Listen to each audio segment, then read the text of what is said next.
And with Adam Sand's help and the technology with that is out there, I think we're on our path. Roofle, right? There's a lot of things going out there where I think we're on a path. But at this moment, I don't think we're there yet to just be able to consistently sign deals just over the phone. With that being said, all I need is to give me 1 hour with that homeowner, or give me that initial inspection, and then I could pass it off to that inside sales, and I'd be confident that we can close the deal as long as that inside sales is trained just as well as I've been trained. Hormozy video that I just watched about AI, which is essentially use it for leverage. Use technology for leverage. Hey, how's it going? It's Tim Brown, and this is the Hook Better Leads podcast. And today I have Mark Godaire on from Riva Impact and Monarch Roofing. How you doing, man?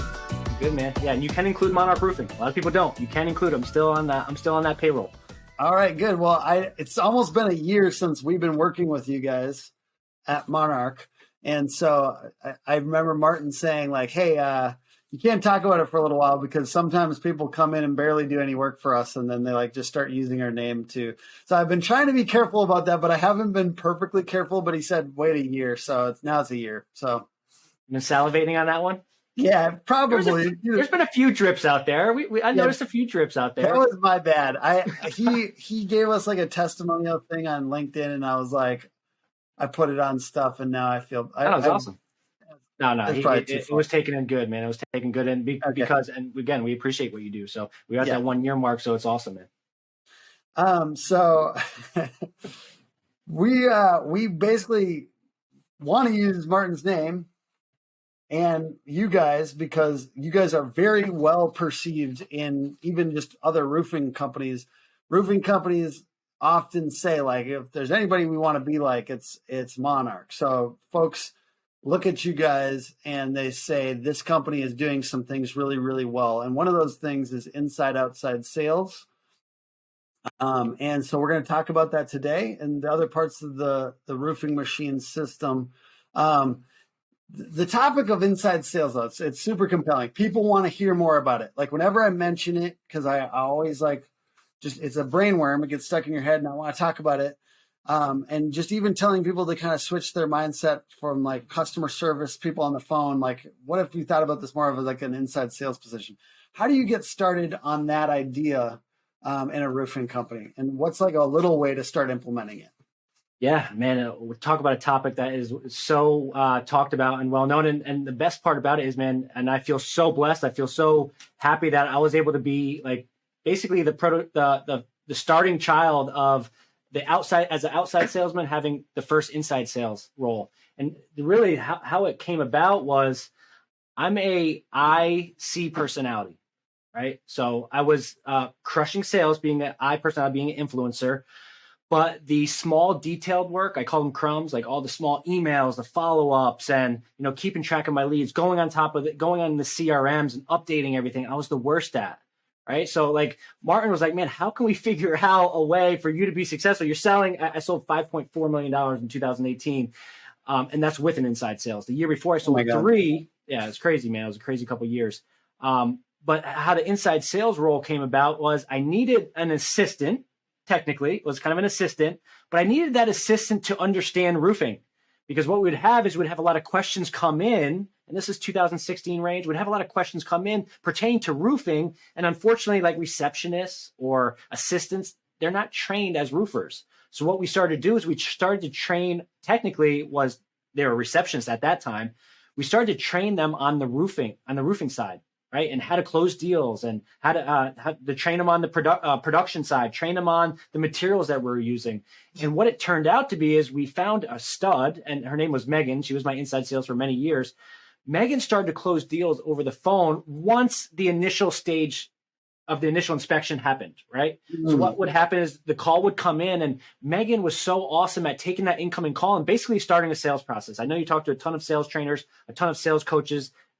There's got to be a sales process, right? Well, what we found was most roofing companies were taking a sales process and implementing it at the time of the outside salesman getting there, right? We felt that was too late. Grant Cardone, 7 to 12 touches before a deal signed. So we're thinking, Martin, my gosh, the genius, started thinking, man, how can we get 7 to 10 touches before Mark, you go out and meet them, right? How can we do that? Well, we needed somebody on the inside first, of course, they see our truck or they see a billboard that we do or any sort of marketing that we have. That may be a touch or two. But then Martin would implement through our CRM multiple touches by the inside sales, right? So when those touches sent out emails, texts, introductions to me, a video of me, a video of Megan, who just answered the phone. Hey, this is nice to meet you. Here's a little bit of video about me. So wanted to make sure that you know that you can always contact me. It started to transform into a sales role. It was a sales role because I'd get back to the job and say, hey, by the way, remember when you met Jane 2 weeks ago? Hey, she signed the deal. I sent the DocuSign, everything's closed. I'm like, whoa, wait a minute, right? Martin's like, wait a minute. Wow, we're onto something, right? So then we started compounding that, and Martin does everything quick. So it's not like we waited around. We started implementing that. We changed the job description. They weren't receptionists anymore. They weren't assistants. They were a inside sales position. We now call them customer success reps. Okay, so that's the CSR name is customer success reps. So that's kind of where it started. I am very passionate about it because I know it works. It was impossible for me to ever sell $5.4 million without that inside sales role. So you did mention before this, and I want to kind of lead into the next piece here is there's other positions, right? In this roofing machine structure, besides the inside sales rep or the customer service rep, as you guys are saying, which mirrors other industries, right? HVAC and other industries call it that. It doesn't get as much love in roofing sometimes, and that's why I like what you guys are doing there. What are some of the other positions in the roofing machine that people may want to add as they start to build out a little bit more of a specialized roles in their roofing company?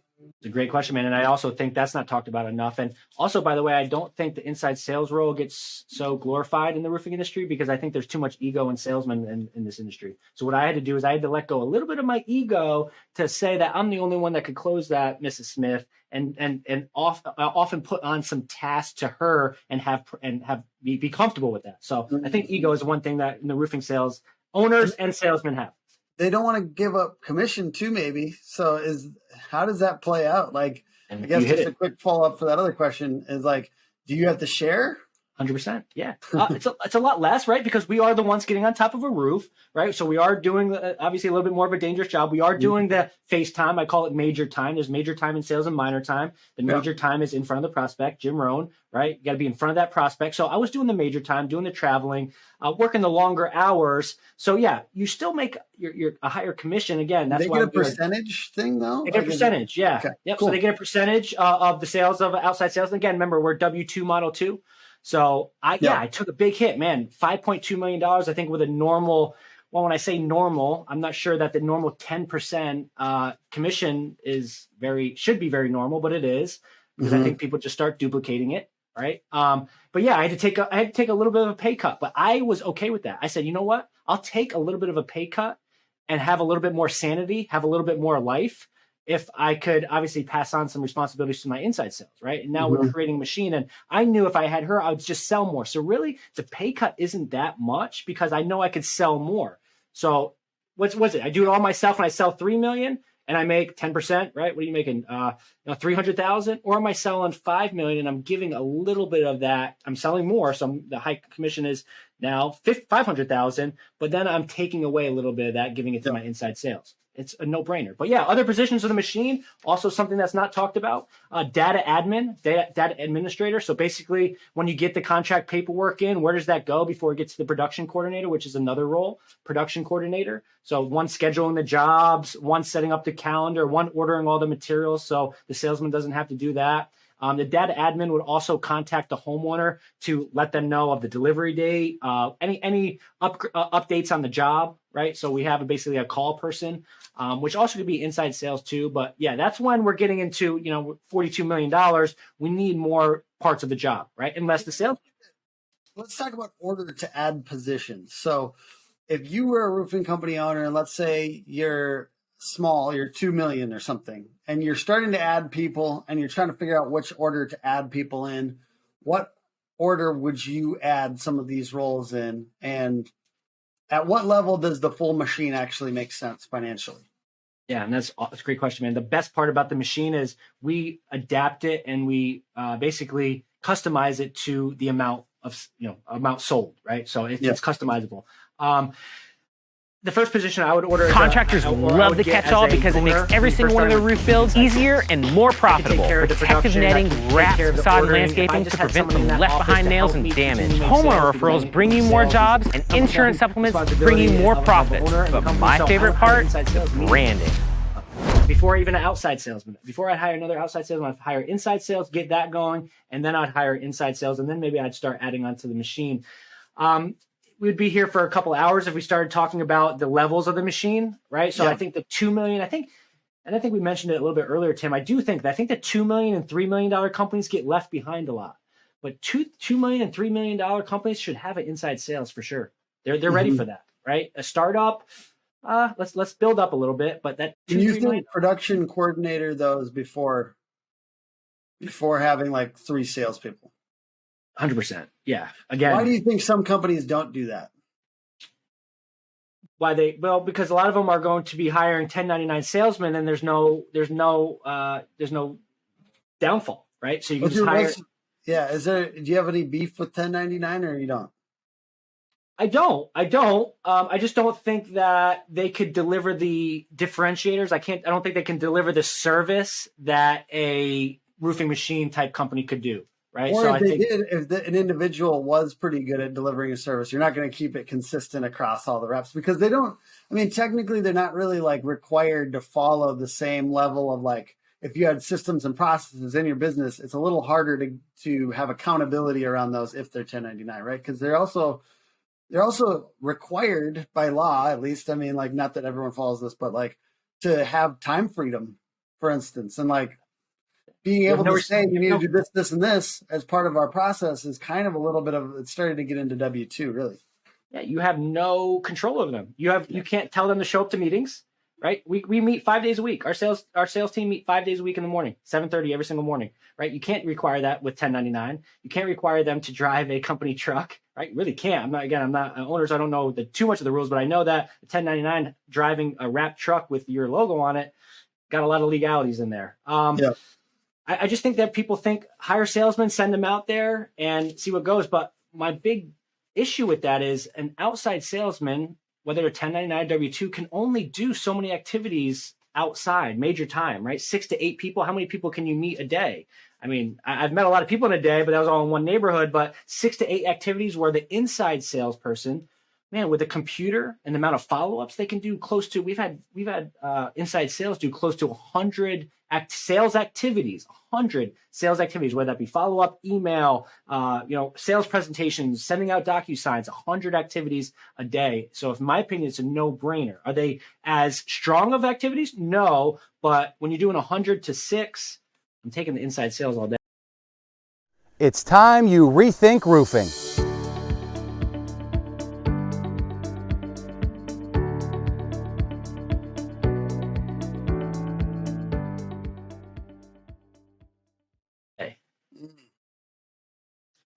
So you said sometimes people come to you and say, "Hey, I heard about this. I want to close more jobs over the phone," because that's one piece that they heard about. What would you say to that? What do you say to that? Like, because that does sound fun. That does sound cool as a roofing business owner. Yeah, and Adam Sands would disagree with me on this one. So I hope Adam's listening because I think he will. But I still think in our industry, there is a need for a personal touch, right? So when I say close a deal over the phone, I mean, and again, we do close deals without meeting, but it's still very low, okay? And with Adam Sands' help and the technology that is out there, I think we're on our path. Roofle, right? There's a lot of things going out there where I think we're on a path. But at this moment, I don't think we're there yet to just be able to consistently sign deals just over the phone. With that being said, all I need is to give me 1 hour with that homeowner, or give me that initial inspection, and then I could pass it off to that inside sales, and I'd be confident that we can close the deal as long as that inside sales is trained just as well as I've been trained, right? And I'm responsible for other training. So that's what my goal is as a sales trainer with Riva and any company that we work with on the inside sales. How can I get that inside sales just as highly trained as that outside sales? That's the only way it works. Only way it works. Yeah, I just want to diversion for a second around because Adam Sand yesterday was sharing all this stuff about Chat GPT, And there's some stuff with like, apparently the Google Assistant will literally like make calls for you. And like I listened to it, it's pretty good. And like certain things are like going to kind of come down kind of quick. And it's, there's a little bit of fear around certain jobs, right? Like, do certain jobs stay necessary? And I'm just excited about that because it's like happening, I feel like kind of quick, like just the like proliferation of AI and stuff might happen a little quicker. Where do you have any more thoughts on that particular topic? I know I think the technology is happening quicker. I want to see how society reacts to it. I really do. Yes. And I think it's close, but that's why I do believe that the outside sales role will be eliminated before the inside sales role. So that's why it's so important to have that inside sales role. And that's through technology. Why is that? Through technology, right? Yeah. I think people will, through Roofle, they can go ahead and get a quote off your website. And what they're going to do, they still want to have some sort of connection through phone, through FaceTime, through Zoom, whatever it may be. So that could be on the inside sales.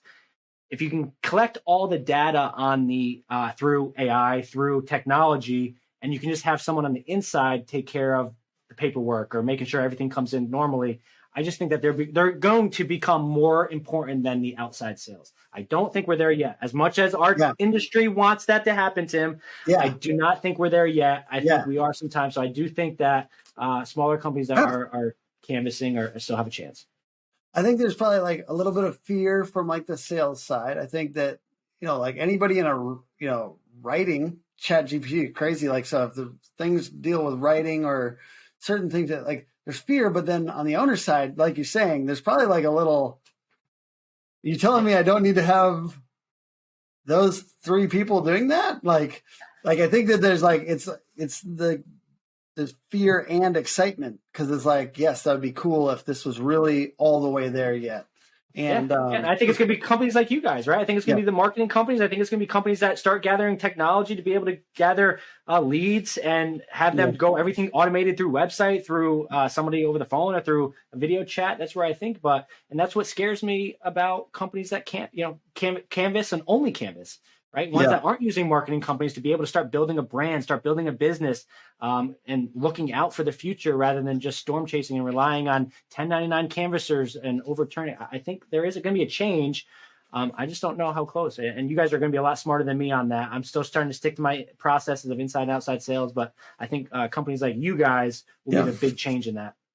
I think that the other thing is that's interesting, thinking about Monarch and stuff like that.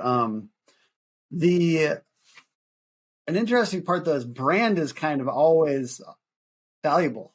Brand is always valuable. So, like, as much as, and I know you guys have talked about the story of, like, going to a new market where the brand wasn't proliferated out there yet and, like, seeing the difference of, like, close rate and seeing certain things. So, like, building your brand, whatever that means to you. Like, some people do it through billboards. Some people do it through TV ads. Some people do it through Facebook. Some people do it through Google and ads and different things. So, whatever that means to you, though, brand stays valuable. You know what I mean? People will purchase things that are related to a brand, and it really does matter. Even if some of these roles, I would say probably would evolve. And as long as you don't have, I think that was the good thing about the Hormozy video that I just watched about AI, which is essentially use it for leverage, use technology for leverage. And brand is always powerful. I think that that's like one of those things that kind of stays. Yeah, have you watched Dimitri's latest video? Right, the number one, what he would do in 2023. What he would do, the first thing he would do if he created a roofing company, create a brand. Yeah, number one. Yeah, and it amazes me. It really does, man. And we work with a lot of companies across the country, and it amazes me. That's like the last thing on a lot of people's minds, and when it's the first thing on our minds, and they think it's so simplistic, but man, there's people that, how we sell so much Riva merchandise, the Monarch merchandise in Myrtle Beach, Hilton Head, and Wilmington, our 3 locations. We have people on our website trying to buy merchandise just with our crown on it, with the with the brand. So like awesome. Apple, right? I don't know if Apple made a Yeti drink, I'd probably buy the Apple one, right, rather than Yeti. So yeah, brand, but it misses in the industry, and it's gotten a lot better. Don't get me wrong, probably because people like Dimitri and but it's gotten a lot better. But I think that's what Martin did different than most people did since 2007. Is, man, he harped the brand and omnipresent. Everything mattered to him. Man, I don't know if you ever look, but if you can go to Myrtle Beach, right? Google Myrtle Beach, and you look at like any restaurant in the area. Like, if you look at the pictures, you're going to see Martin's truck. He has over 1,000 check-ins with his truck in front of businesses because when he first started, every time he'd go to a gas station, he'd take his picture with Monarch truck and leave a Google review for the gas station. So what happened is now all of a sudden, people start seeing Monarch roofing pictures on every single restaurant, every single gas station. Again, how small is that? It's tiny, but he wanted to be omnipresent. And Martin, behind the scenes, is one of the best marketers I have ever seen. I love that. I feel like, sorry, we're doing a lot of name dropping here, but hey, we consume content too. I'm trying to learn from the smartest people, dude. My Facebook is like a mastermind of the smartest people in roofing. I'm listening to, Adam Sand every day, and my buddy Michael Stearns, and Joseph Hughes, and Martin, and all these different people, and you, and there's like an element of, I'm gonna soak it up. So Joseph Hughes was talking about how your hustle, your sweat, your time and energy is more, it goes a lot further than your dollar sometimes. Like, and I think for sure a lot of the successful roofing business owners that I know were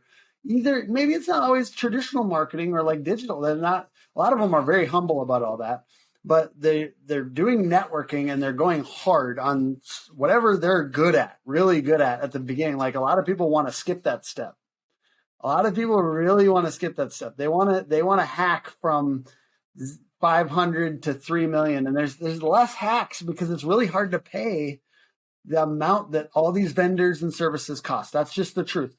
Everybody's expensive because if they actually can create revenue, then they're probably expensive. Like, if people that can create real revenue are expensive, that's going to be true. Yep. And everybody that's super cheap usually doesn't create that much revenue. So like, in the meantime, I just think that's really important. And it's just stuck in my head because I saw that yesterday or something. Time and you hit a good point, name dropping, but you listen to the same people, but why not? Why wouldn't you? Why wouldn't you try to understand it? And I think I think there's a lot of haters in the industry that, they do see the same people on social media and all of a sudden they want to put a wall up. But if they maybe just start to listen a little bit, right? I listen to every single one of you guys. Why not? Maybe do I agree or disagree with some of the stuff? Of course, we're all going to have disagreements. We're all not going to have different opinions. It's okay. Hopefully you do disagree with some of the shit I say, because I'm just putting out a lot of content, so I probably say some dumb shit sometimes. One of the things, like I read a lot of books too, and podcasts and stuff like that. So I read a lot of books, but like I always note a few things I disagreed with in the book.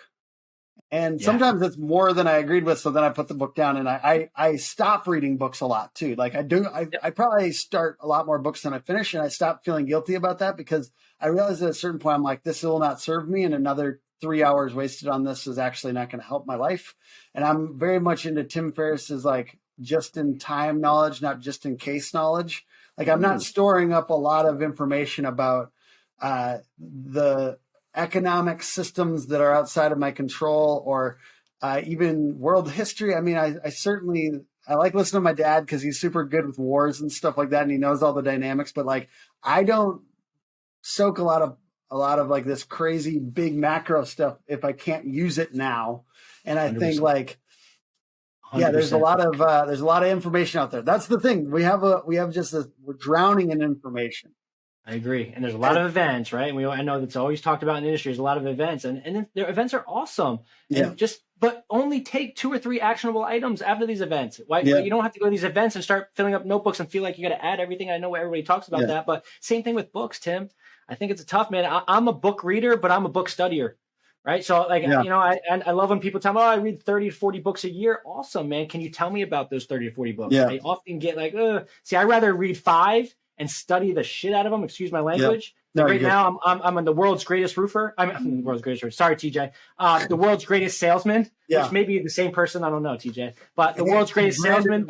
So hardcore that you can't. OG Mandino.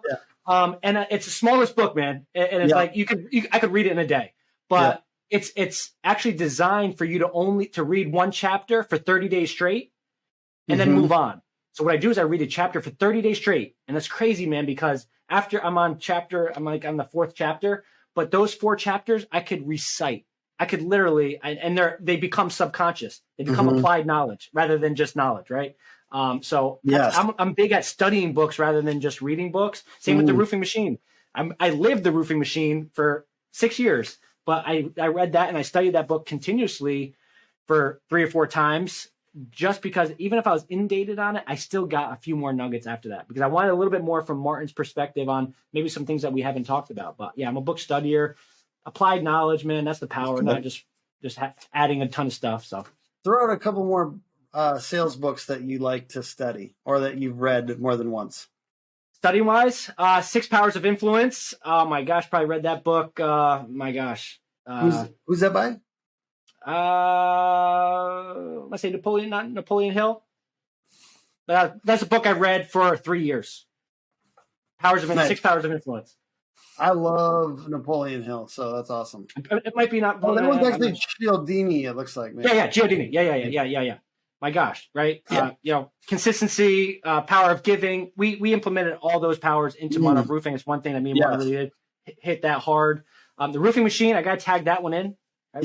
We got to put that one in. Storybook, right? So I mean, that's Story Brand.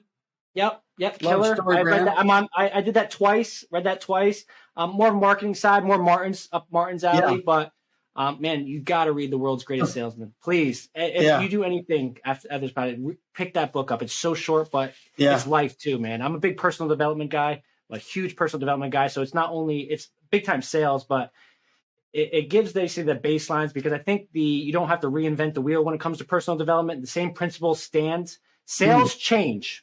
That's why I think there's a lot of old sales training out there still into this industry today. That stuff changes. The principles of sales stay the same.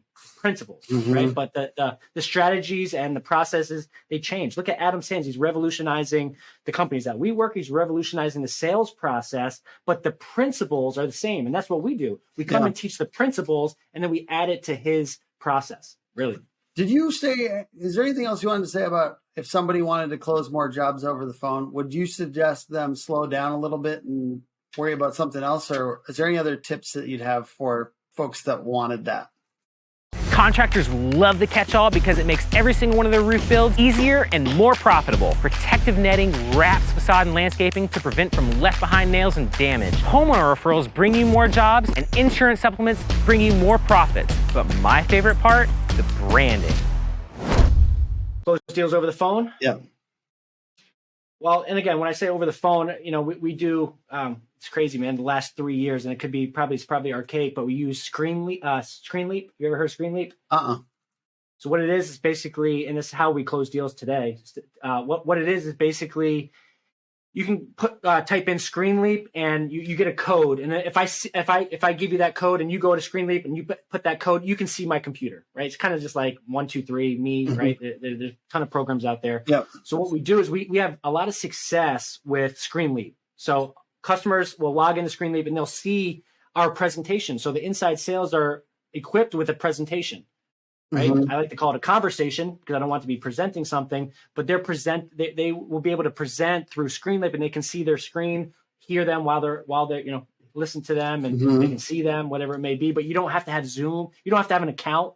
Gotcha. Okay. Key, right. Nice. I think that's big. A lot of people, we can do it over Zoom. Yeah. But they have to have a Zoom account. And now we're starting to, log into their Zoom, and maybe they don't have a Zoom. Maybe it's an older generation. So ScreenLeap was a big thing for us. But yeah, that would be over the phone's tough, but through ScreenLeap, we've had a lot of success. To this day, a lot of success. We had 3 deals closed yesterday over at Monarch just through ScreenLeap. That's amazing. I love to hear it. You talked about principles of sales. Like, let's end with a little dessert, if that's okay. What are some principles you think about a lot when it comes to sales? Form good habits and become their slave. Principle number 1 of the greatest salesman. Form good habits and become their slave. So basically what that means is form good processes, have a good sales process, and follow that process, right? Sales transformation group. I talked to Ryan a lot about it. Ryan will say that, yeah, he's got a sales process, but the reason why companies aren't successful with it is because they don't implement it and they don't follow it. They'll start changing it the way they want it. Same with us, right? So form good habits. That's in life, and of course with your business, but then become your slave, become slave to them, right? You got to follow them no matter what. Here's a good example. We really push and we really believe in sending an Xactimate to an adjuster before an adjustment meeting. So we do all their work for them. We send a Xactimate ESX file, company cam picture report, and then the measurements. We actually give them the measurements, right? But what happens? So one adjuster says, well, I gotta use my own, so I don't need it, right? And our system says the inside sales will send that to the adjuster. Well, if that inside sales says, oh, well, the adjuster doesn't need it, well, I bet you all adjusters don't need it, don't want it, and then they stop that process. Well, what happens is we start getting a watered down process. Yeah, one adjuster that doesn't want your paperwork does not mean all the rest, the next 9 out of 10 don't want it. Right? So follow the process. Maybe that adjuster didn't want it. Maybe they give you a hard time about sending it to you. Who cares? Still continue on with the process. That's just an example, but you got to form good habits and become their slave. And what happens with Monarch is we have a culture and we have a buy-in with all of our positions that we talked about, and they use the same habits every single day and nothing gets altered. It really does. That's really good. Hard. It's hard, man. It's really hard. I'm just relating that to something I think about a lot is like, don't change your process for an outlier. Yeah. You know what I mean? Like there's a lot of outliers and so, like sometimes there'll be a bad customer. There's going to be there's going to be somebody that's mad and on the phone. And then if you don't have confidence in your systems, your processes and your principles, like you're saying, you might switch it up when you really shouldn't switch it up. You're doing a good job. Like not every customer is going to be perfectly pleased all the time. That's okay. Yeah, you want principles, man? You go Jim Rohn. Jim Rohn. You look up any principle. I'm a Jim Rohn fanatic for the last 15 years. What's never going to change? Work harder on yourself than you do your job. That will never change. That will never change from the end of time. That you will never have an owner that does not want you to work on yourself, become a better person, harder than you work on your job. Because what we teach at Monarch, what we teach at Riva is if you become a better person, you're automatically for sure going to become a better salesman because you're going to have more empathy. You're going to have more love in your heart, right? If you become a better person and work harder, no matter what position you're at. Now that principle will never change, right? That principle will never change. Give me one more before we sign off here. What's one more principle that you think about a lot when it comes to closing deals? Accountability. I think when you think kind of closing deals, I think of accountability. Don't wish it was easier. Wish you were better, right? Look in the mirror after a deal if you don't close the deal, right? A big one we always, and this is one of our Riva mottos, is start each day with love in your heart. Because if that homeowner feels that you truly care in your hearts of hearts, that's what, my opinion, that's what true rapport is. That homeowner truly feels that you care about them. Trust and rapport are thrown around, Tim. Right? Oh, you got to build trust and rapport. No shit, right? Everybody knows that. But you ask 9 out of 10 roofing salesmen out there, hey, how do you build trust and rapport? What does trust and rapport mean to you? They're going to give you an answer that most likely will not help them build trust and rapport. Well, how can I show a homeowner that I truly care? Do you go in their attic when they even don't have leaks? Oh, well, yeah, I go in the attic sometimes. Well, if you go in the attic every single time, and even when they don't have leaks, and tell Mrs. Smith, hey, Mrs. Smith, I know you don't have any leaks, but the thing about roofs is sometimes it doesn't come through that drywall, and I just want to make sure that I check your attic. I know it's very tight space. I got to make sure that it's good, you're okay before I sleep at night. That homeowner knows that you're there for her care, not just a sale, right? Yeah. And again, there's a million things that we teach on how to build trust and rapport, but I'm not going to sales training. You told me no sales training. So. No, that was awesome. No, I really loved it. And also, like, if I'm a homeowner, and honestly, I'm not a roofing company owner, so I just get to play in my mind like how I'd feel because I don't have any I don't have the inside roofing experience. I mean, I guess I'm at a roofing company today. I'm at North Face Construction here in Minneapolis. But if somebody came in my attic and then the other guy didn't come in my attic, I'd be like, this guy knows and this guy doesn't. That's it. That's the way I'd perceive that in my head. It'd be simple as that. Simple as that. Okay, here's another one.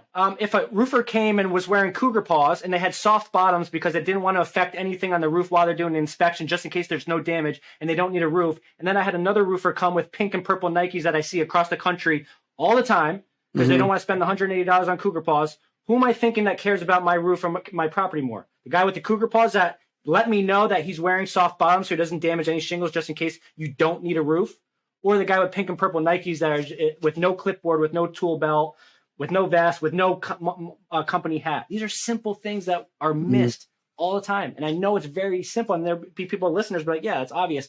90%. And I can say that with clarity because I have visited, we went to over 40 states this past year and a half and seen it myself.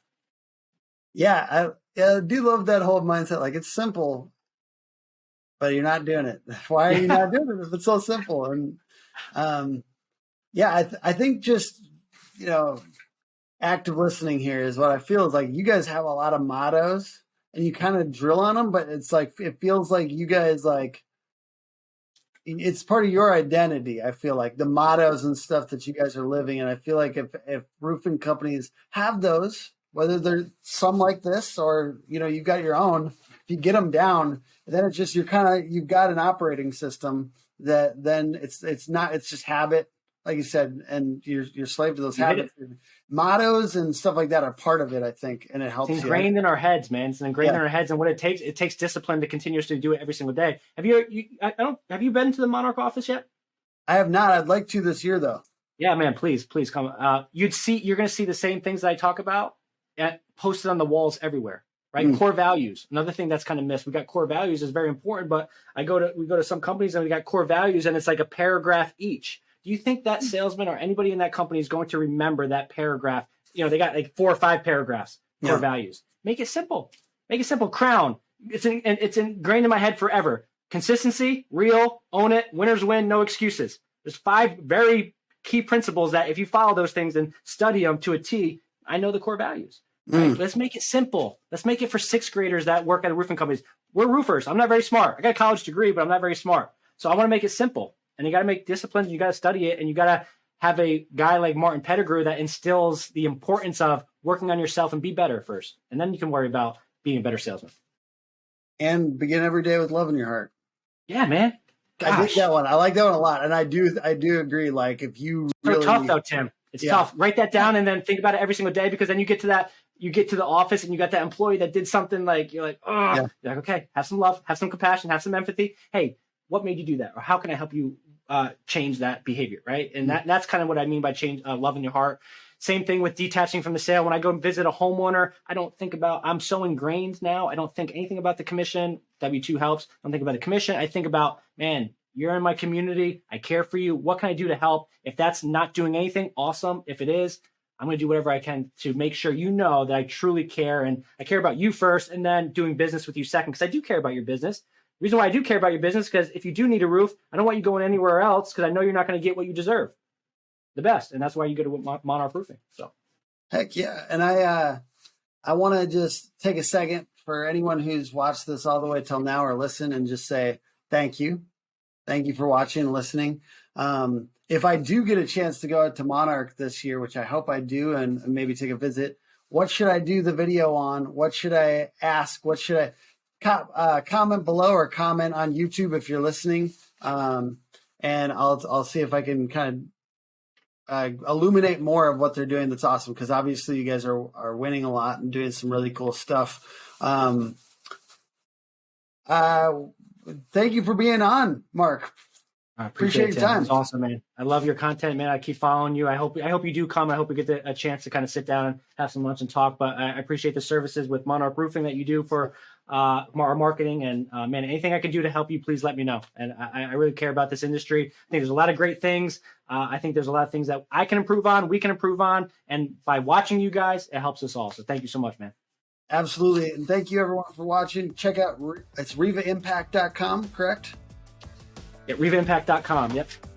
And Instagram, Riva Impact, Facebook, but I think we got a lot of free value even through our website. We do free consultation calls, and usually through those consultation calls, we do a lot of free advice and free things that we would do if we can't help you. So yeah, it's worth a shot. Give us a chance to have a 15-minute call with you. Awesome. The podcast is put on by hookagency.com, Hook Agency all over social. Rate and review, comment, thumbs up the video, stuff like that. Appreciate you guys. Thank you.